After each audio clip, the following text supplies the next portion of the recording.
Welcome back to Radio Entrepreneurs. My name is Jeffrey Davis, and again, we consistently stream stories of entrepreneurship and business and how people are dealing with this economy.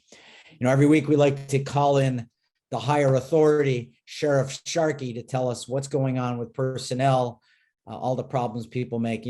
So many projects that I deal with as a management consultant could be averted if people properly screened their employees and their recruits. Even when you're promoting people from within, maybe you should do a little background check, because some of these people that you thought you know, you really don't know. More common than you realize. So welcome back, Phil.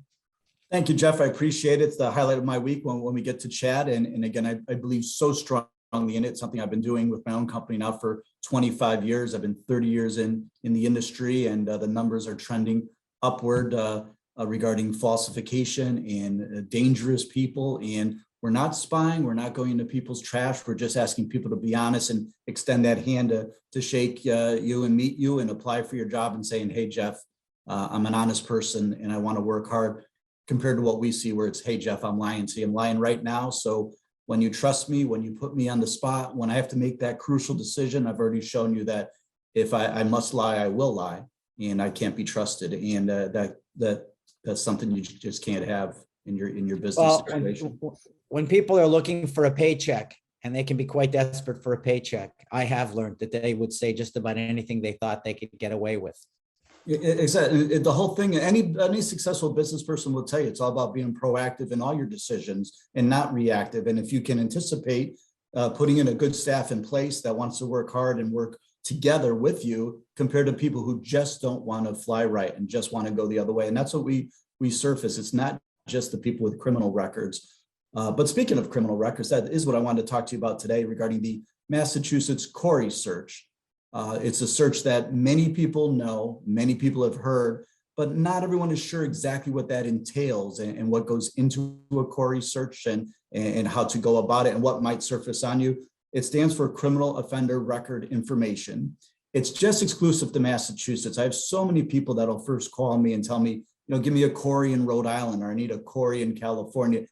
It's just our state government's term. It's only Massachusetts, and other states do not use that term. It's not used anywhere else.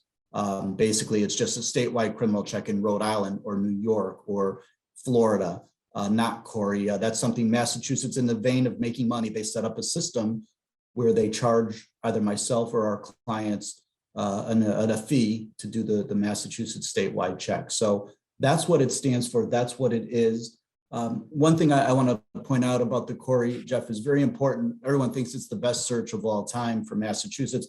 It's the best search in Massachusetts, but it has quite a bit of flaws to it, I would say, as an investigator. If I was doing a background check for you and an employee, the problem with the CORI is it's pending and conviction cases only. So many times in my industry, we'll have someone with 4 or 5 assault and batteries all dismissed, because that's usually a case where the other party has to show up to testify, and they get scared, they get afraid, they don't. So that CORI would come back clear. To me, that's a major flaw, that arrests aren't listed on the CORI search. So I tell my clients right off the bat, very important to understand pending and convictions only. So someone who's been arrested and found not guilty or dismissed, that'll come back as clear. Again, that changed. When I first used to do CORI, they had arrest on there, but when Deval Patrick was governor, in the vein of, not to get political, but in the vein of, I think, protecting the people who have been arrested and not being able to get jobs, they excluded the CORI to have convictions and pending cases only.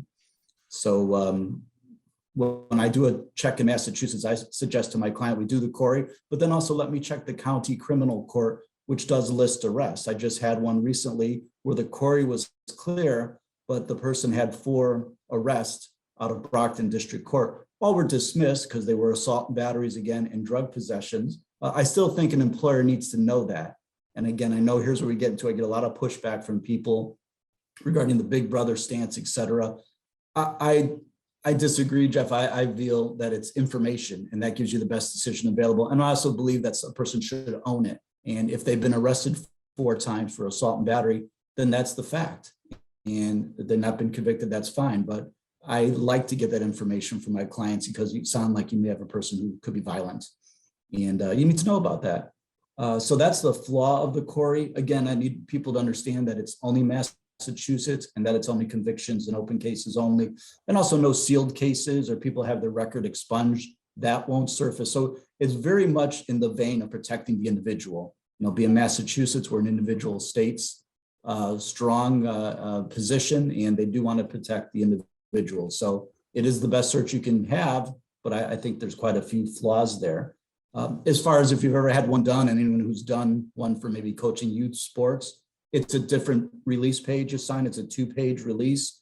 And Jeff, they will require that they see some type of ID. So if I was checking yourself for CORI, I need to see your license or some form of ID when you sign it so that I know that the CORI check I'm doing is on you and I've seen identification to prove that. So I do see the flaws in it, but also it is the best check in Massachusetts. It's the entire state.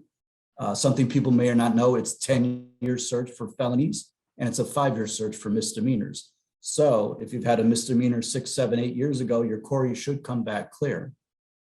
If you've had a felony more than 10 years ago, it should come back clear. I also suggest to people to know their own business, and you can conduct a CORI on yourself. So many people have had issues, or if you had a record expunged, I suggest to them to reach out to the Massachusetts CORI board and do one on yourself. You should never, I should never be able to know more about you than you. So these people also need to know where they stand if they did have, some type of arrest trouble in the past, and if they have they're unsure that it's an ambiguous situation, is to go check your own CORI. It's the best. I think, you brought up an important point, because let's assume that people make mistakes in life and they reform. Sure. You can't assume that everyone who does something wrong is always going to do something wrong. And you said, go check your own CORI and clean out your record. And I think that's an important thing to do over time. And I think a lot of people don't think about that. They just think of the fact that, oh, my record's, I'm fine. I'm living as a free citizen again. But if you're keeping that track record after you've created a track record of success, why not clean it up?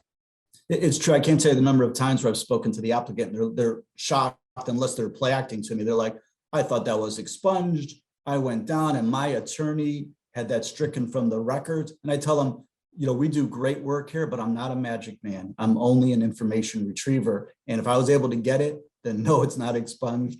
I'm not making any special calls to the governor or to the state police office. If it's there and I saw it, then you need to check into it. And many times they got the shocked response that something went wrong, but don't trust, that things are gone. Search it out yourself, especially as it's not difficult to do. You just have to go onto the Mass website, and you have to sign up to be approved to be CORI. That's something that changed too under Deval Patrick's administration. I used to be able to do the CORI check for any client. Now, since about, I think it was 2010, they changed the rules where the client has to be CORI approved. So if I was doing one for your company, first your company needs to gain CORI approval, then I can do the search for you. It's not difficult to do. You just go onto the website and get approved within usually 1 business day. So best search in Massachusetts, but I get people all the time who saying, well, something happened in Rhode Island. I'm like, well, then we need to do a Rhode Island statewide criminal check. It's only in Massachusetts that the CORI check is applicable.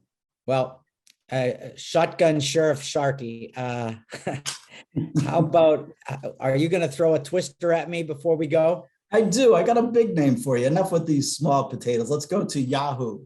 And we all know the Yahoo. And this was the CEO, Scott Thompson, CEO of Yahoo. On his resume, he claimed degrees in accounting as well as computer science from Stonehill College, right around the corner here from my offices, a fine institution. He was also the former president of PayPal, and he was CEO of Yahoo in January 2012. So this does go back a little bit, but a quick check of his academic records, quick check, Jeff, took 5 minutes, showed that he had a degree in accounting, none in computers, took no computer courses, no degree in computers, nothing in computers at all. A high-ranking Yahoo shareholder commented that this undermined his credibility as a technology expert and reflects poorly on his character of our CEO at Yahoo. So big-time company as well, huge black eye to their branding, and all over a simple lie that seemed to be quite unnecessary. So, well, it seems very appropriate that they would hire a Yahoo. True, a Yahoo for Yahoo, absolutely, my friend. So, Sheriff Sharkey, somebody wants to be a little bit smart and not get themselves into a problem, not have to hire lawyers and management consultants save themselves a problem, a little Sheriff Sharkey checkout. How do people find you? Right on the web at hireoff.com. That's hireauth.com. You can call and get a person at 508-230-5901. You can email me at psharkey@hireoff.com and you'll get a response immediately. Wonderful. I'll remind everybody, this is Radio Entrepreneurs, and every single week on Radio Entrepreneurs, you can find Sheriff Sharkey right here helping you to build your business. We're going to take a break and remind everybody, this is Radio Entrepreneurs.